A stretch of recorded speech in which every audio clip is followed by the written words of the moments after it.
hello, everyone. Thank you for tuning in. I am Jay Lee. This is Jay Lee's Corner. This is my review. It's the season finale, actually, for 90 Day Fiancé Happily Ever After. Season 4, episode 12. There is a reunion that comes on next week, and then 90 Days before 90 Day Fiancé before 90 Days comes on, I think, in August. So I will be doing that one as well. But this is this season finale, okay? If you have not done so already, please take a moment to subscribe to my channel and become a whole Jaybird. Jaybird. Da. Okay, and all that good shit.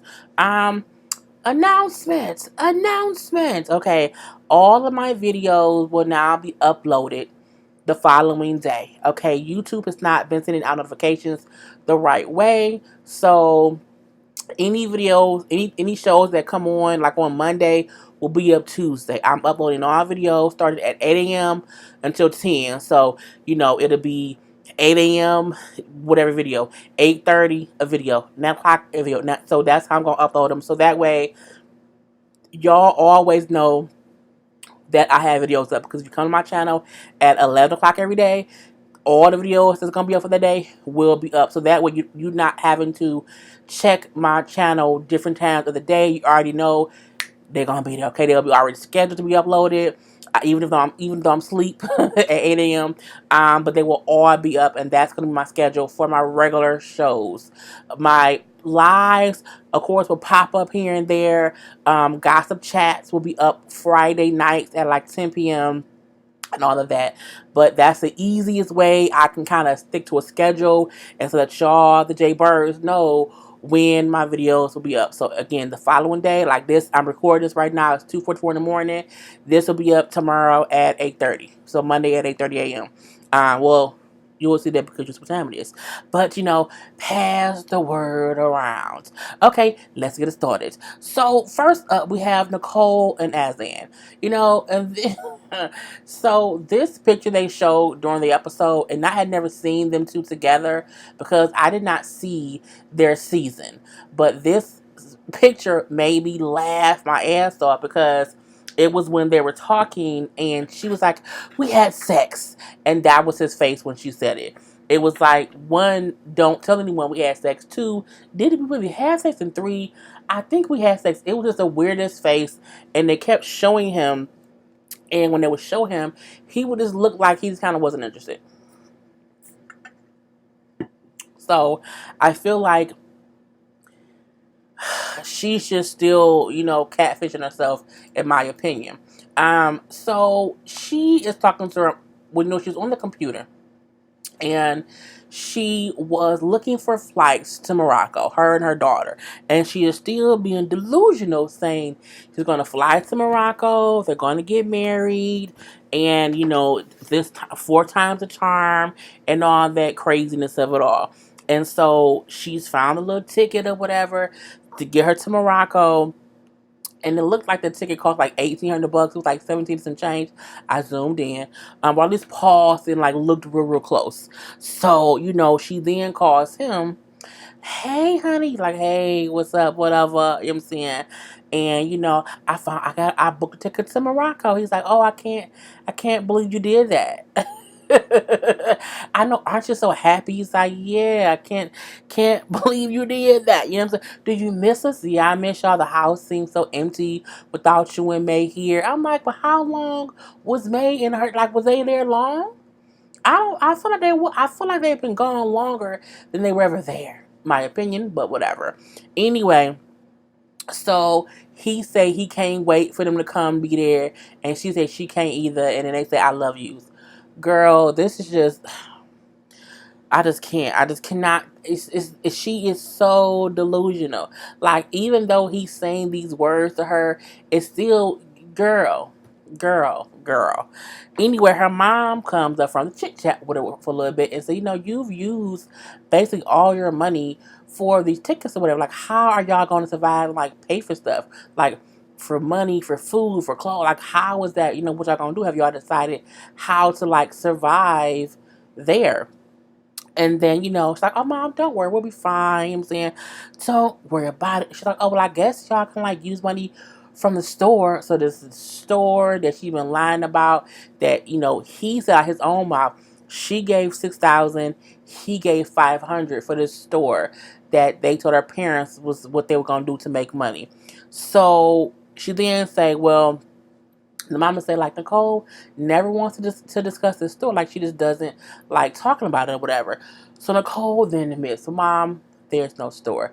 She's like, so you've been lying to me this whole time? You've been lying? She says, well, like, if you want to put it that way, yeah. Well, there's no other way to put it. You've been lying, period, about it. So she brings up how we said about, because the producers didn't ask her in the confessional, why did y'all lie about the store? Well, because we wanted something to do to make money. And we also wanted, something to say to get my parents off my back. So we said we had a store. She then said, well, we had a store at one point, but, we took some pictures of it or whatever, but it was never like our store. So you were lying the whole time. But I still like, okay, if you don't have a store, where did the $6,000 go? Like, I still want, like, where, like, did he spend it? And what did he spend it on? Girl, I just don't. I'm like, how did no one ask her that question? Like, where did the money go if there's no store? But I digress. Anyway, she then brings up how, well, he does things that way. Because I'm like, I'm not worried. Like, I'm not worried because, he has he's gonna have my daughter, my granddaughter, and I'm gonna be worried about like how they're gonna eat food. Like, what's gonna happen? Nicole then says, Mom, he's been fishing, okay? He works as he fishes. She's like, fishes on what? He fishes? Yeah, he fishes on a boat. I don't ask him any questions because he's always tired or whatever. It's a job and I don't ask him any questions. Girl, clearly you don't ask any questions. Or if you do, whatever answer he gives you, he can. What boat you work on? Like, what boat is it? Oh, I work on. You know what I'm saying? The Jolly Green Giant boat. Oh, the Jolly Green Giant boat. Yeah, the Jolly Green Giant boat. Who your captain? Captain Jack Sparrow. Oh, Captain Jack Sparrow's your captain. Oh my, he work on a Jolly Green boat, and his captain is Captain Jack Sparrow, and she just believes him. Anyway, the girl, she like, Mom, don't worry, we're fine. And her confession, she says, I can't wait to be with him. We're going to get married. We're going to have babies. I want baby. You don't need no more children. I'm concerned about the one that you have. Your mama should take your child because your decision making is fucked up. Just gonna say that, okay?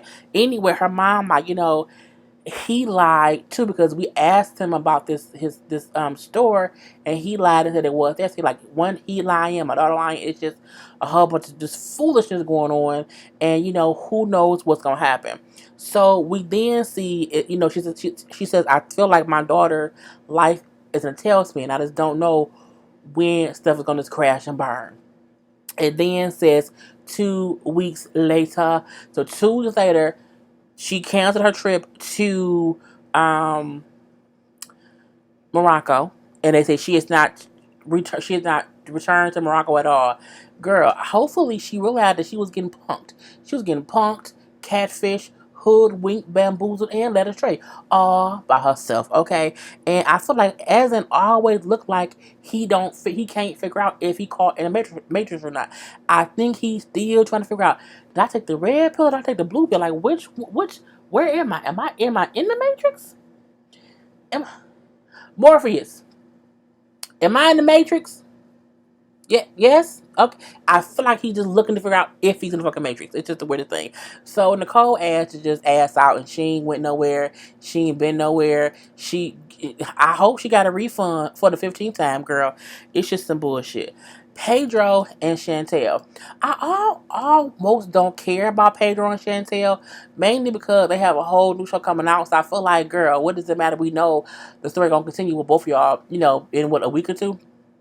So they're still in the Dominican Republic, and they are going to his mom's house because they're leaving, and she tells him how, what I'm saying, I don't want to go upstairs and like talk to your family, whatever. Like, I'm not gonna go up and say bye. Like, I think you should do that on your own or whatever. So his mom and sister, because she go up there to say bye, whatever. They're like, "Where's Chantel?" He's like, "Oh, she didn't want to come up here. She didn't feel comfortable coming up to say bye." So the mom and the sister say, "I think she's being rude." Blah blah blah blah blah blah. It's a lot of Chantel Lane shit. She don't love you. You don't. She don't deserve you. You know what I'm saying? She's just a whole bunch of how they don't feel like he should be. You know what I'm saying, with her. Boom. Don't really matter. You know what I'm saying? The sister bring up how, you know what I'm saying, she has family there and you came here to be with us and she came here and ruined it. She came here and ruined. I'm like, sister girl, shut up, okay? Just shut up, all up and through, okay? She brings up also how the sister also says once Pedro gets his green card, that means he does not have to stay with Chantel any longer. Girl, you not making your brother case seem any better by saying once he gets his green card, he can leave her. I just leave it alone. This girl to stop. Um, the mama was like, I just feel like, you know what I'm saying, you shouldn't be having to go, you shouldn't be in so much pain, there shouldn't be so much discourse or whatever, and I don't like that or whatever, but you're your own man, so it is what it is. I was like, I don't care. He get back to the car, so he's, say bye to him or whatever, same old, we don't like her, we love you, stay here forever and ever, and fuck Chantel, we don't care. But he say, no, I'm leaving with her to go to America because, she's my wife.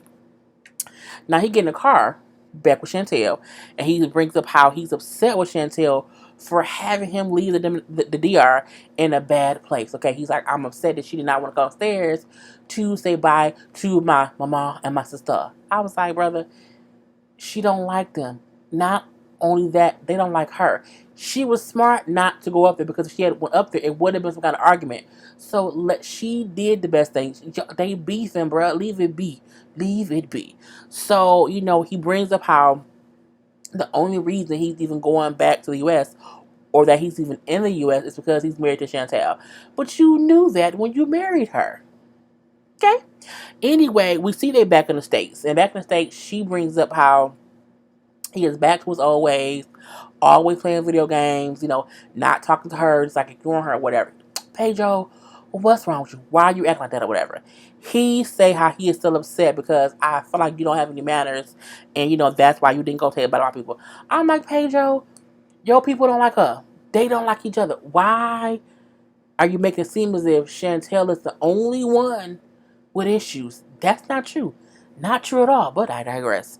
Anyway, she keeps somehow, I didn't want to go up there and talk to them, because had I went in there, I would have asked them about what Obed said, about if you married me for a green card, if they, hooked you up with me or whatever, and if you were looking for any American just to come to America.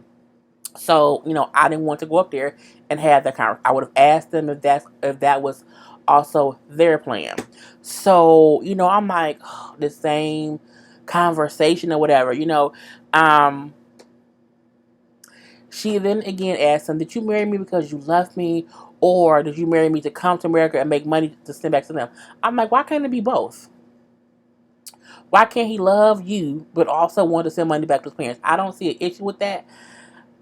I'm gonna watch, because they said they're gonna play the Chantel and Pedro love story, whatever. So I'm gonna watch that to see what happened with them before, because I didn't watch any of it. Because, girl, why are they getting the show? I don't know. Anyway, he brings up how, well, I don't know how many times I have to tell you, and why you keep asking me about this. I love you. I married you because I loved you. Well, I just, Obed said this, and, Pedro said that. So it's hard for me to know who to believe. If you don't believe your husband, you shouldn't be married. Period. Period. You know what I'm saying? At this point in time, y'all been married for a minute. If you don't believe him and you believe someone else, then just divorce him. Because if this is my thing with people. You can't ask someone a question and they give you an answer and you don't believe them, or you want to keep beating them and to give you the answer that you think is truth. If you ask someone a question, you have to take it at face value. She has no proof that what Obed said is true. The mama did say she found a website, but where's the proof of this website? Girl, and again, I just feel it's bullshit all up. Girl, I don't care. I don't.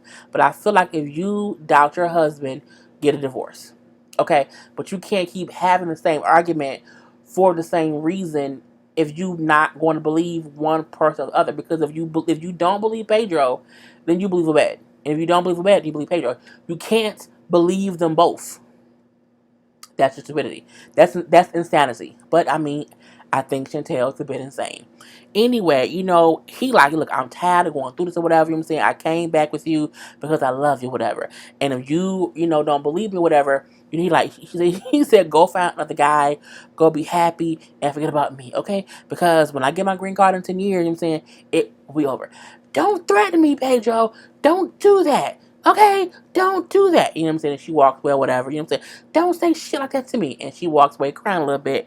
And he like, you just like your family, full of drama. You just like them. I'm like, y'all all just like it, girl. Pedro is just like his mom and his sister, and the scene Chantel is possibly just like her family. So I mean, and that was what it was. The family day Chantel. Is that the real name? What that what Bondi say? I think the family Chantel is what I think it's called. Comes on in about 2 weeks. I don't know, girl. I don't know. I'm gonna review it. I just because they get on my nerve. They get on my damn nerve. Pow and Russ. Um, Russ' mama there. He picked her up from the airport. And, he tells her how Powell has his rules. How Powell does not want anyone holding the baby. Powell just wants them there to help her do housework or whatever. And, she's been very overprotective. Mama, like, I did not come all this way to just help run the house. Like, I came to spend time with my grandson. And that's what I want to do. Like, what's going on? She's like, she's very overprotective. She's very overprotective. And, it's kind of crazy. It's weird and whatnot. So, she said, I'll help as much as I can around the house, but again, I'm here to see my grandbaby. So she get there, they get to the house, and Paul was nursing. I almost felt like Paul purposely nursed at that time just so that his mama would not ask to hold the baby. Anyway, I'm like, did she just put that baby on her titty? Anyway, so she showed, but she do show the baby face or whatever, but as baby's nursing, and the mom like, well, okay, I get it or whatever, it's late or whatever. So the mama go to bed, but the mom's like, I'll be patient. I know she doesn't want anyone to touch the baby just yet, but I'll be patient or whatever. But I'm going to spend time with my grandbaby. So we then see Paul mama say how, oh, his mom was an interesting person, whatever. I think I may, be resentful of what happened. She's still thinking what Paul said that her mama, that his mama was like mean and rude to her. And I'm like, it wasn't even that serious. But I digress. So we see it's the next day, and Paul mama or Russ's mama still have not held the baby. The fact that she ain't let her own mama hold the baby is some bullshit in my eyes. I'm like, and how your mama, girl, the fact that her mama did not say you was bad. Shut up, Paul, and let me hold my grandbaby. But girl, I don't care. So, Rush mom is like talking to the baby or whatever, and the baby starts smiling. Oh, so you want to be talking, oh, you want your grandma, whatever. So, she said, well, can I hold him? Well, how I said I didn't want anyone to hold him or whatever, but I get it, your grandson, so I'll let you hold him. So she let her hold him. I'm like, the fact that I get you may not want anyone to take your baby somewhere. I get you may not want to leave your child with the grandparent because you're a new parent. I get all of that. But to not want your mom and your husband's mom to hold the baby while they're in your presence is batshit crazy. The fact that Russ' mom held the baby first when her mom had been there for a couple of days is crazy to me. No, a couple of weeks. Yeah, because the baby never was a girl. Power was fucking crazy. Point blank, period. So she held the baby.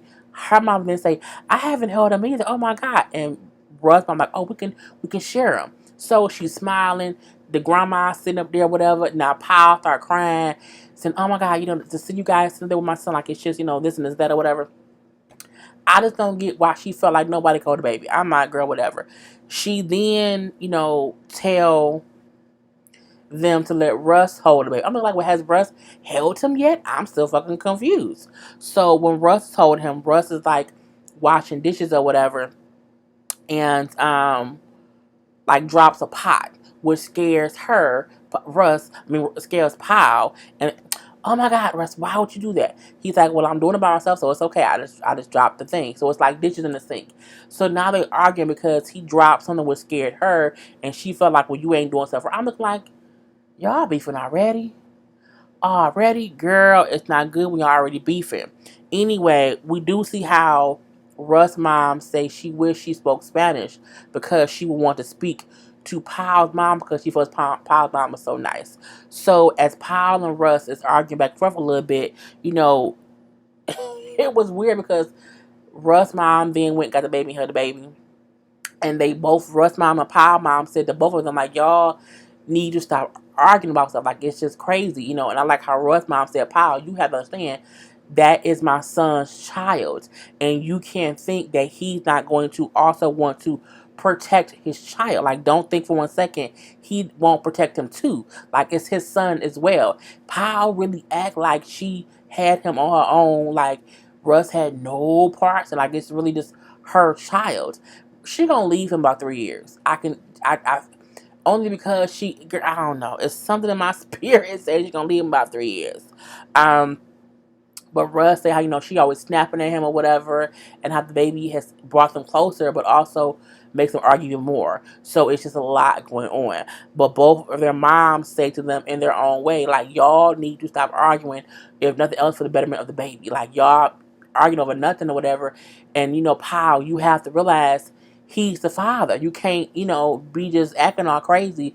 And also Russ has to get that she just a little bit overprotective or whatever. She may be going through postpartum. I'm not sure.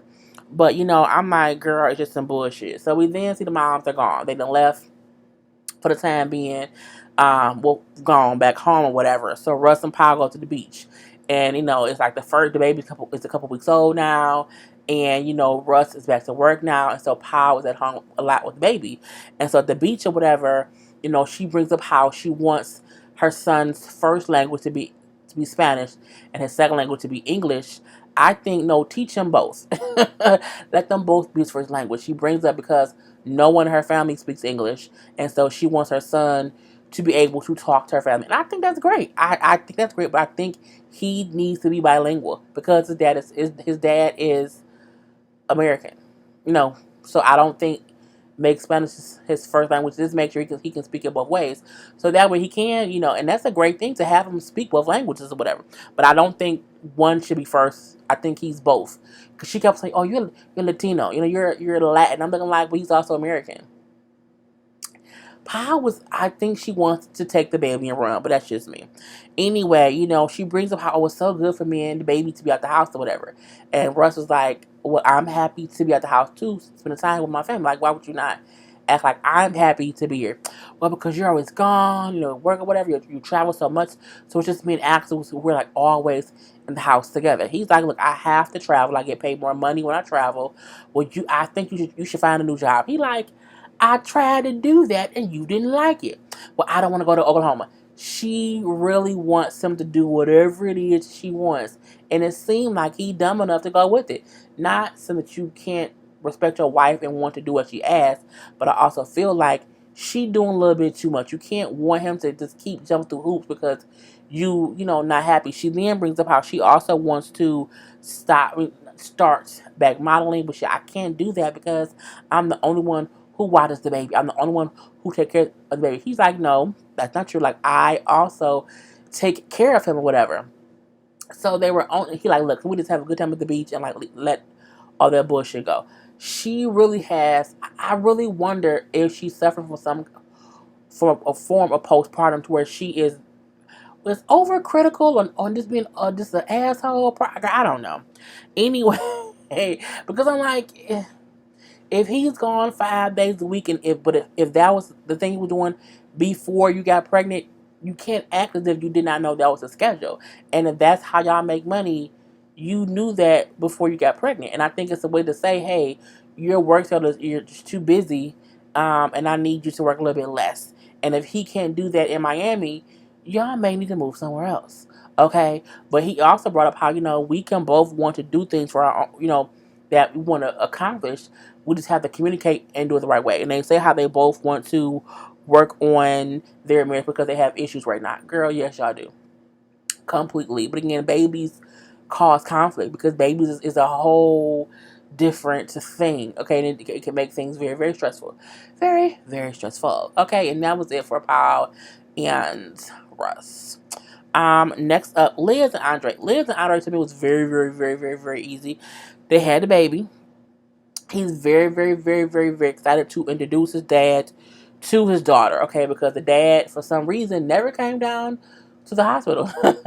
But his dad didn't, and neither did her dad. So I guess men just don't think to go down.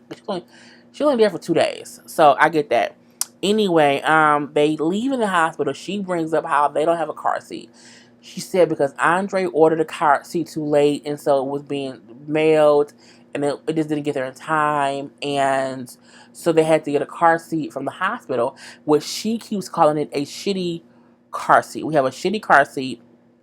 No, a piece of crap car seat is what she said. The hospital gave us because we didn't have one. If you didn't have one, you and Andre said like we're using, it is what it is. We have to use what we have.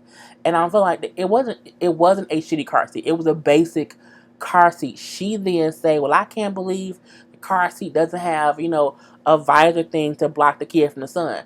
Because they're not gonna buy all that for you. It's a standard one that a person uses when they don't have one. Beggars can't be choosers, Elizabeth. Your stupid ass let your husband order a car seat online. The car seat is one thing you should always have a month or two before your due date, because you don't know when you're going to go into labor and you need the car seat to get it fit in the car. Girl, people with kids don't know stuff sometimes too, okay? Because she has kids and I don't, but I still know you can't dog goddamn car seat. You need to get your own. Anyway, and then when Andre said, why do we need to block the sun? Like, it's nighttime. We leave it at night. And I'm like, and when he makes sense, that's fucked up. So they get, and as they driving home, it did feel like he was driving fast. And he was like, he had like a speed bump. And she's like, oh my God, don't, if this speed bump scared the baby. That baby, no, the baby was just like, what are we doing? What are we doing right now? Like, are we moving? And she would just, but moms are very protective. I completely get it. But it was funny to me. She's like, oh, the pothole scared the baby. I'm looking like a lot is going to scare the baby. A whole lot. Because it's a whole new world, okay? A whole new world. It's going to terrify the baby. But I digress. So they get back to the house. His dad meets the baby, and I will say that I don't think I have ever seen Andre smile as much as I did when he was, showing. Oh, it's really, really huge. When he was showing his dad the baby, he's.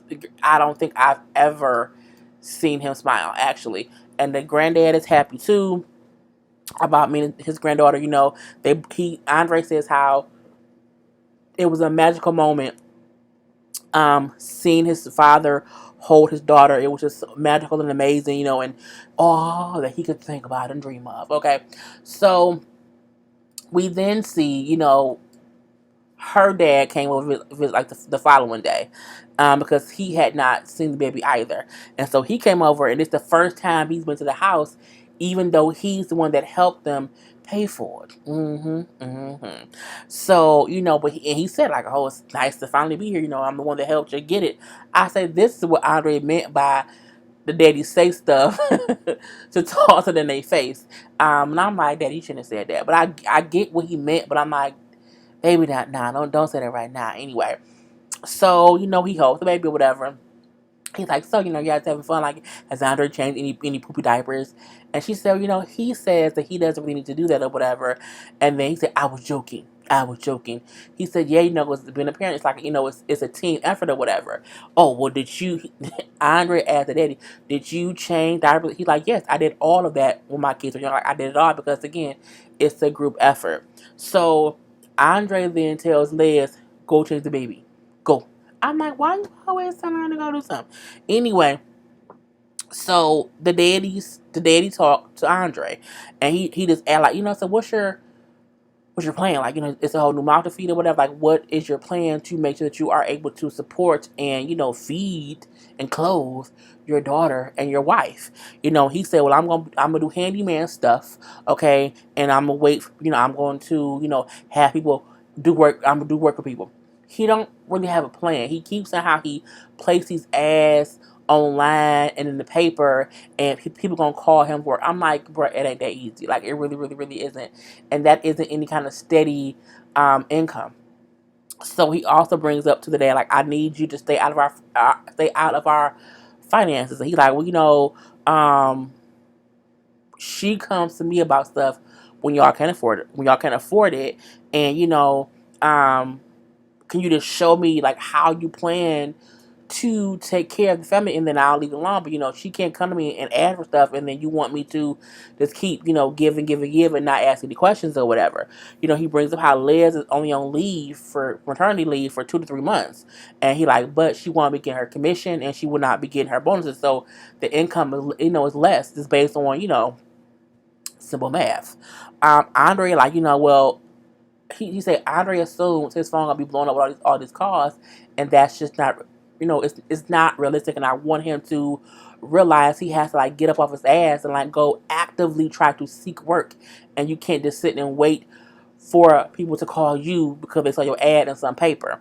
So Andre like well, I don't worry about it, whatever. I don't care. I'm like, bro, you just stupid. So Dad then say like, look, you and her are married now, and y'all have a kid. So I feel like I should just she should not be coming to me for money. She should be going to you when she needs something, because you are her husband. And what did he say? He said, oh, I'm also gonna like just cut up, cut the strings off, cut the all. I'm done. Paying for their stuff, whatever. I'm like, well, that's smart. Like, you need to be done paying for their shit. So we see that. So he says he's cutting the cord. Good. We then see Andre talking to her, saying how they have to have a Moldovan, I might have made that word up, a wedding in Moldova, and they have to pay like, she's like, well, how much is it going to cost? Oh, like $15,000. And she's like, I don't know where he thinks we're going to get this money from, because we don't have no spare 15 grand. If he thinks he's going to make 15 grand by people calling him to do handyman work, he is delusional. No, you are. You are the reason that he feels the need to just not care about how y'all gonna pay for this, because you keep going to your dad for money, and you won't tell Honor, you like, we can't afford. We're poor. We're poor. We cannot afford no $15,000 wedding. And he like, we had a wedding here that was American, and we have to have one in Moldova, and that's just it. I'm like, girl, my response would have been, okay, when you save up $15,000, we can do it. If you don't have it in your own pocket, we can't do it, because I don't have it. I don't have it, and we have a whole baby, homie, a whole baby. Like, you need to leave. Just figure out that it ain't gonna work like that. And they crazy. And then we then see he takes his dad to the airport. His dad goes back to Moldova, and that was really it. Andre is that way because she let him be that way. She allows him to believe that financially, they're fine, and they're not. So, but she say, Andre has to figure things out now because my dad's cutting us off, so he needs to fix some shit. Yep, like his attitude, his bank account, you know what I'm saying, his work ethic, all that things needs to be fixed. Next up, Colt and Larissa. So Larissa is still sitting outside, girl, crying, crying, not crying, but she's outside like on the curb. I'm like, why is she on the curb? Like, why is she doing that? It was just so weird. Where's the photo? Because I was like, she just sitting there like on the curb like she's a homeless person, um, with nice boots, basically, and she looked like, oh, it's so sad, I was like, oh, why are you crying? It's how she looking. But I'm like, girl, get your ass up. So she says how Colt and his mama deserve each other. She then goes back in the house, okay? And when she goes back in the house, she says to Colt, like, are you going to talk to your mom? And Colt, like, why? What is it now? So she like, why do you not ever take my side? Like, I just think it's crazy that you don't take my side. And she then said, because you act like your mama's your lover. He's like, that's not nice. That's just not nice to say. He then says, you want me to take your side, but what do you ever do for me? Like, what do you do for me that I should just consistently take your side? She says, "What I do for you, you dirty pig. Your room was a mess and I cleaned it up. Don't I deserve some respect?" He like, "But you don't even respect me. Look how you've been talking to me. Like, it gets worse and worse and worse." So he said, like, it gets worse and worse and worse as time progresses. How she do Larissa now is a completely different Larissa from when she was in the beginning. Like, she's way worse. It's, he is too, and I'm not saying Colt is innocent, but I feel like Larissa is just, girl, I could not put up with it. I would just go home. I would just go home. So when he said, "You speak to me worse and worse and worse," she then said, "You're a fat loser who lives with your mom." And then, I'm like, why you gotta be a fat loser? And that's the thing. He was fat when you met him. Okay. Anyway, he like, "Why am I always the villain in your story?" She says, "Because you won't tell your mom to leave me alone. There's no room for me because you protect your mom and you an asshole." And then he like, "I'm tired of you threatening me." I'm saying, "I'm just tired of you. I'm tired of all of it, okay?" She's like, "You are tired. You're tired and you're fat." I'm like, Larissa, girl, would you like to? Anyway, he brings up how he spent thousands of dollars on her, bailing her out of jail or whatever. I'm done. I'm tired and I'm done. I don't like you. I'm going to divorce you. Oh, you fucking asshole. Okay, you fucking ass. Go fuck Debbie. And then she leaves. I'm like, girl. We then see Colt packing Larissa clothes. But not only is he packing her clothes, he brings up how she was arrested for the third time. Girl, they then put up all three of her mug shots. Let me put up all three because I'm petty. So I didn't realize Larissa had been arrested 3 times. I thought it was just the 2 times, and after the second time is when they broke up. So that was the first arrest, okay? And then it was the second arrest. And I'm like, so she was really arrested 3 times. And I'm like, why her girl? Y'all know I'm petty. I'm trying to get all three. This so y'all can see like the sheer bullshit of it all. Of I wonder if when she gets arrested she's drunk, because she looked a little drunk or a little high right here. And I'm like, but she also looked like she got worse and worse from from the beginning to the last one. She like she's on drugs.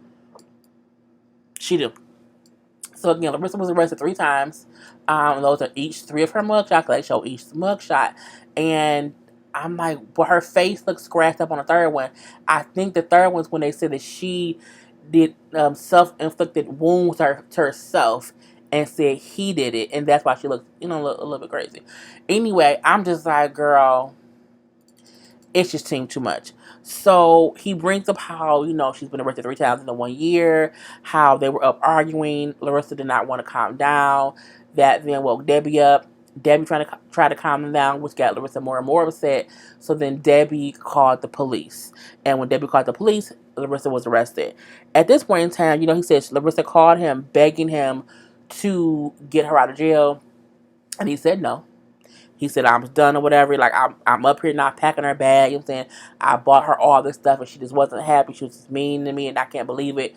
And to me, it was Colt's way of like making Larissa look like a horrible person, making himself look like he's so innocent. And we know he's not innocent, but Larissa's just a bit batshit crazy. And the way his mom was like, "I can't believe, it's just so sad." And Debbie is boohoo crying. "I just watched my son be abused, You won't get a coat to have your own children. I watch you be physically and mentally abused. It's so sad." I'm like, oh my God, And what if she calls you back and said, "Cody, I need you, Cody." Coach said, "Mom, Cody's dead." I was like, what? He said, "Mom, Cody's dead. It's over, Mom. It's over. It's done with." I'm like, girl, there's some weird shit between Colt and his mama. It is. This scene was just so like rehearsed and extra, and just not saying that he wasn't really done with Larissa, but I feel like Colt was like trying to put on the airs of I'm so done with her, like she's horrible. I'm great, girl. It was just, he should have packed up her shit, said she was batshit crazy, and I'm done. But the way they just went about, I'm looking like, okay, and cut. I'm like, cut it out. Cut it the fuck out. Anyway, They just weird as hell. He do say he had just filed for her adjustment of status before she got arrested. He's like, so she can probably still try to get her green card. He like, well, I'll testify against her. I'll do whatever I have to do to get her out of this country. Or she needs to pay for what she did. I would testify this time because all the other times I refuse to cooperate. But this time I'm going to testify. I'm like, Colt, bruh, just stop. And they say next week episode will be the like play out of what happened with their court case. So girl, I don't think I'm gonna review that. I think it's some bullshit, but it's what it is. And then lastly we have Jay and Ashley. Y'all know who I give less than a fuck about times three. Ashley said she got sick a couple days after Jay left and was in the hospital. She then said she was at stage 3 kidney failure because she also has lupus. Brings up how it could have been because she was so stressed out that she just got sick or whatever. And then we see that Jay is back in the house. He then flew back to be with her because she was sick and I can't stand to see her sick and whatever. So yes, I'm back to help take care of her. She bring up how her friends called him and told him what was going on, and he flew back to be by her side. And I was happy to see him, even though I was mad at him from before.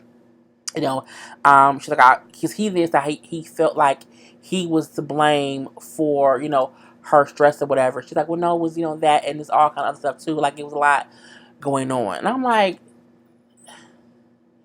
you two motherfuckers just irked my nerve because Jay dumb to eat. She called the police on you to get you deported. Bruh, you're dumb to trust her again. The kicker is, right now he is in a detention center, a detainment center to be like deported. So like, I'm like, bruh, so whatever you did with her did not work, but I digress. Anyway, he tell her how, I just wish we could start over. I want to help you as much as I can. I really love you, whatever. And, I just want to, start over. She says, look, I'm happy you here, but it doesn't mean that everything's fixed. If you say so. She then say, we went from being happily married, I digress, to, her being pissed off at him, her putting him out, her wanting to file for divorce, and now them being back together. She brings her out, it was nice for him being back and taking care of me, whatever. He was so nice to me in the hospital, and I forgot what he did. How? He fucked a girl in the bathroom. I can't forget that. Not that fast. I can't. Not that fast. Okay. Period. Point blank. Period. I forgot why I was mad. You remember.